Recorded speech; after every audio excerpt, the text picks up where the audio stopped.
Can we truly hear God's voice?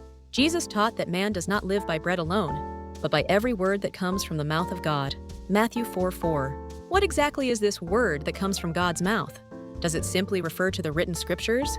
Is someone who owns a Bible, studies it deeply, or memorizes its verses truly living the right way? Throughout history, there have been people who truly lived by the word of God. Abraham left his home behind after hearing God speak, eventually becoming the father of many nations. Jacob, too, spent 20 years in faithful service after hearing from God. Every hero of the Bible lived by the words that came directly from God.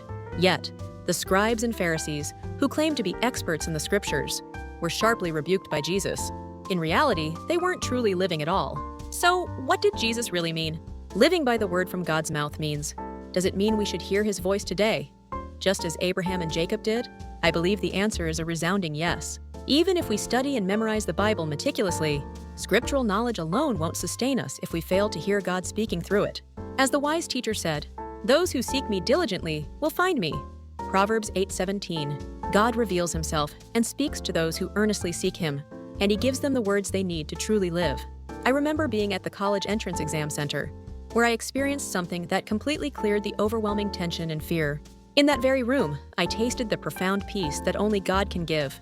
It was the first time I truly realized that God is alive. Later, when I first started YouTube as a pastor, I hesitated because seeing and hearing myself on screen felt so foreign. But one day, as I sat down to pray, I heard a clear voice in my heart. "Is ministry a joke to you?"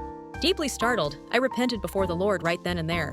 I vowed that no matter how I appeared, I would care only about spreading the gospel. That was 9 years ago. When I was preparing to plant a church, I made this confession to God. "Lord, if you send me even just one struggling soul, I will start this church." With that, I began Wellspring Church in Myeonmakdong, Seoul. Looking back, I had sought the Lord over and over before all of this happened, and I still seek him today.